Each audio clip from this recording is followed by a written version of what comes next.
Hey everyone, my name is Grace Wells, and today we're going to be making a brand video without any video footage. Yes, you heard me correctly. So for a little context, here's the predicament that we're in. I have a client in New York City, Columbia Magazine. They are releasing a new issue and they need a little piece of content for their social media to promote it. Now, normally what they would do is they would send me a copy of the magazine, I would take some video footage of it, and I would cut something short together for their social media, for their Instagram, etc. The problem is that because of coronavirus, the post office is not running very efficiently right now, and we don't really have time for them to ship the magazine to me for me to take some footage of it. So what they've done is they've sent me some PNG files, just some still images of the magazine, of the different spreads and pages in it, of the cover, and I have to try to make some sort of video out of it. So this is going to be interesting because I'm a videographer, I'm not a computer animator. I know the very basics of After Effects, but I don't know it to the extent that I could take these images and animate them and do all these crazy things with them and manipulate them. So I'm gonna do my best with the skills that I have to make something incredible, make something amazing, and I don't exactly know what it's gonna look like yet, but we're gonna pull it off. Okay, so the first thing I'm gonna do is I'm gonna open up the files that I was given by the university, and it's basically just the front cover, which is this one here, and all the different spreads in the magazine, so basically the inner contents of the magazine. This is what I have to work with. So I'm just gonna open up Premiere Pro now. I think what I'm gonna do is I'm gonna pick a background color to kind of manipulate the pictures on top of. So I'm gonna pick something that goes well with the front cover. I don't want it to be exactly the same color as the front cover because I want there to be a little bit of contrast between the two. My immediate thought is like a yellow, but I don't know if that's gonna be too bold. Kind of like that. I'm not a yellow kind of gal usually, but I think I like the yellow. Okay. So that's what we're gonna do. I've picked music ahead of time because I always kind of like to pick music first so that I can time everything to what I'm doing to the beat of the music. So we'll bring that in now. I just got my music off Artlist. Obviously this isn't sponsored because let's be real guys, I have less than 100 subscribers. So I'm actually working backwards right now. I'm starting on the last shot because I have an idea of how I want the video to end. I want the video to end with a strong image of the product. But I don't know how I'm gonna get there just yet. So I'm starting at the end actually, and I'm gonna kind of work my way backwards and see how does the video evolve to reach the final shot rather than the other way around. Okay, so I think that's how I want the video to end, but this might evolve as it goes. Do I want it to do that kind of flickering effect? I'm not quite sure, but we're gonna go with that for now. So my next idea that I had for this video was trying to incorporate some stock footage into it. I've got these kind of big, awesome full spreads, and I'm thinking, can I thematically link some of the major stories in the magazine to stock footage and do a kind of double exposure thing? That way I bring a little more movement into the video, because as it is right now, again, all the movement is gonna be me cutting, me bringing things in, me animating, but it's all still images. So I'm thinking, how can I bring video clips into this? So here we've got one major story, A Taste of Honey, and I'm thinking, okay, if I go onto ArtGrid, which is my very much unsponsored stock footage subscription, and I type in bee, what kind of cool bee stock footage can I get to overlay onto this story? Let's just see what this looks like with the stock footage on it. So after overlaying the stock footage, I reduced the opacity. I then used the crop effect to resize it so that it fit the spread exactly. I then went in and did the same flickering effect that I did with the front cover in our final shot. And then I used the crop tool again to do a bit of a white transition.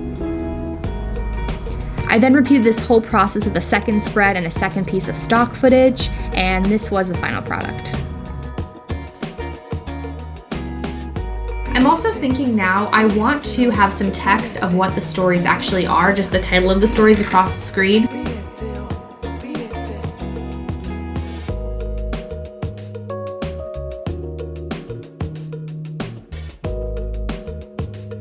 I want to do a little text graphic that just says featuring.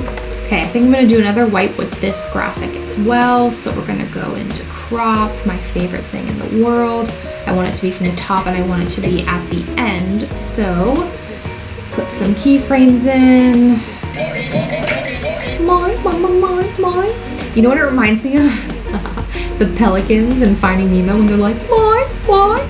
Now the pelicans from Finding Nemo are going to be in my nightmares. Let's do one more spread and then we'll see where we're at. Maybe some New York stock footage for this one. like that. I like the time lapse. I think that looks cool. It kind of matches the beat of the music as well, or the pace of the music, I should say. So here's what we've got so far.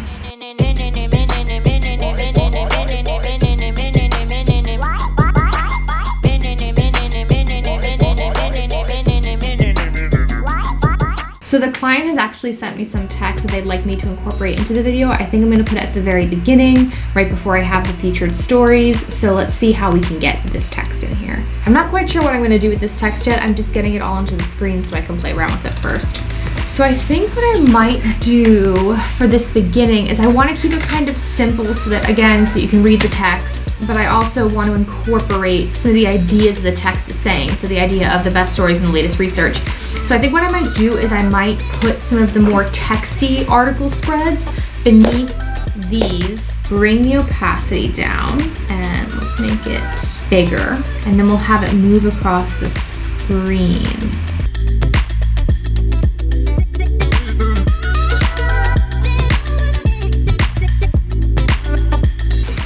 Okay, I'm really liking that. I'm gonna try to do a drop shadow on this magazine at the end to make it look a little bit more realistic. All right, so here's where we're at right now. I'm about 2 hours in. I'm really happy with how it looks. I think that I could deliver it right now and it would be fine. It would be good. But I want to elevate it ever so slightly. I think there's an opportunity here to make it just a little bit more visually interesting, let's say. So what I'm gonna do is, for the shot that says in our latest issue, I'm gonna try being the key word, because I haven't worked with After Effects in an animation sense in over a year. I'm gonna import this clip into After Effects, and I'm gonna see if there's some cool way that we can introduce Columbia Magazine coming into frame using a kind of 3D technique. So I'm gonna open After Effects. Then we're gonna add a shape layer that is going to be the same color. Made these into 3D layers because I think that's what I'm supposed to do. Oh, I don't even know what I just did, but I did something. Oh, it looks sick. Wait, I really don't know how I did that. Okay. I think that really just like adds a little extra to it.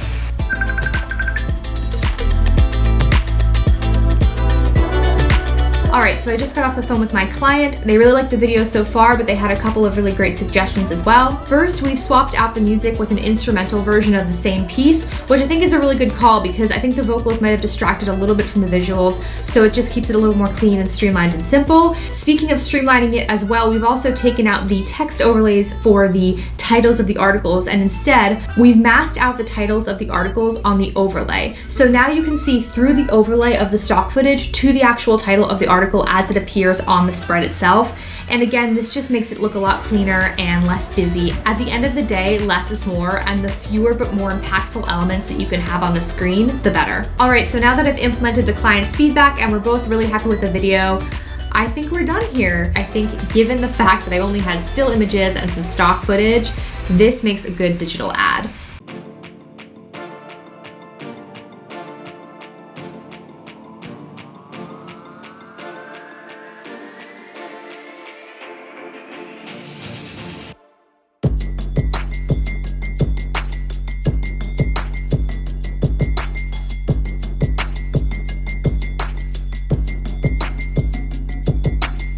All right, thank you so much for joining me today on this whirlwind journey to piece this video together.